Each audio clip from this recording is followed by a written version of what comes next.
Hi everyone, my name is Dr. Deni Memic. I'm a professor at Higher Colleges of Technology, Dubai Men's College, and I'm here to talk to you about finance today. My hypothesis today is that finance matters. Why do I think finance matters? If you think about it, every company in the world, regardless of the business it is in, whether it's a financial services company, a construction company, a hospital, a tourism company, each one of them needs at least one financial expert. So it opens up a lot of opportunities for your future career to make a good living out of the financial knowledge you have. If you have the right skills in the field of finance, you can make a difference not only in your private life but also in your professional environment. And three, it is fun. I'll tell you why it's fun. A few fun facts that I can mention today. Imagine that you have $1 bills and you put them on top of each other.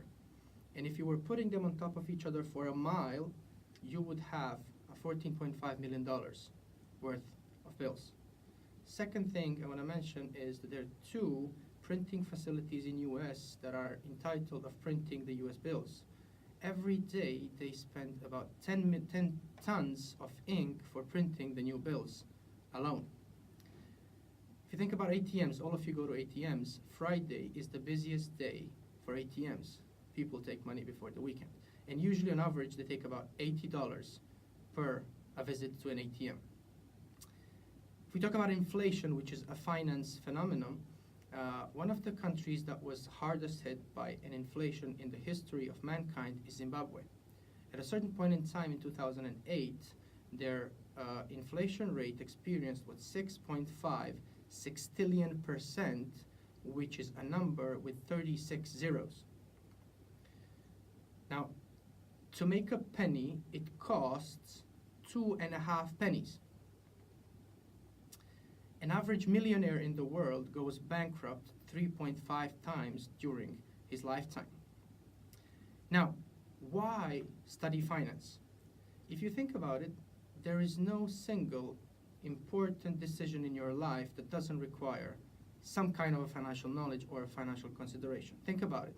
You're deciding whether to study or not, whether to buy or rent an apartment, to get married or don't get married, whether to travel or not travel, to work for someone or to work for yourself, to invest the money you have or keep it in your pillow, to borrow or save, to invest now or invest tomorrow. Each of these decisions is going to be driven by a financial background that you need to consider once you're making the financial decision. Now, within HCT, we pay a lot of attention to finance as a field of study. And here are some of the things that we study during your stay at HCT if you decide to choose finance. Now, we talk about the ways we compare companies. You can't look at real estate of one company or a building where they sit and a building of another company where they sit and say, this building looks better, so this company has to be better than the other one. We don't do that. We analyze them differently. We talk about financial institutions. First, let's say banks.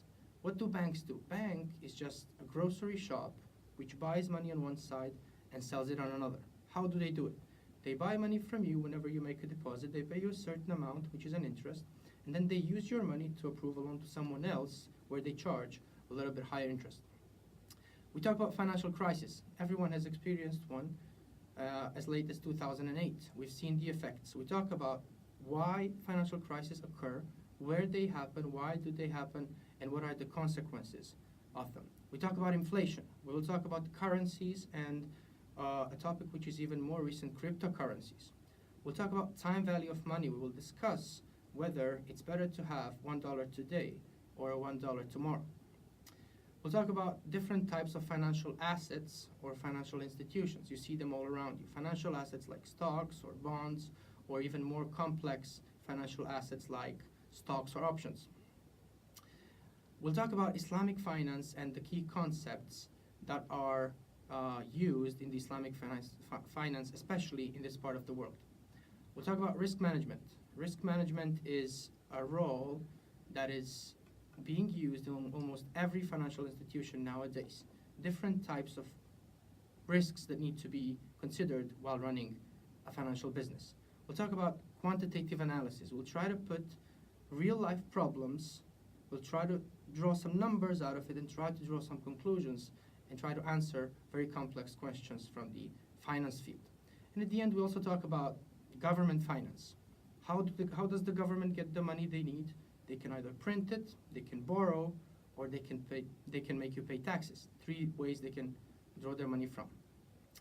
Now at the end, here at DMC, we have recently started a finance club, which is in addition to the finance program that we offer to the students, which is supposed to enhance your knowledge of finance and supposed to make you more interested in the field of finance. What we do quite a few research seminars.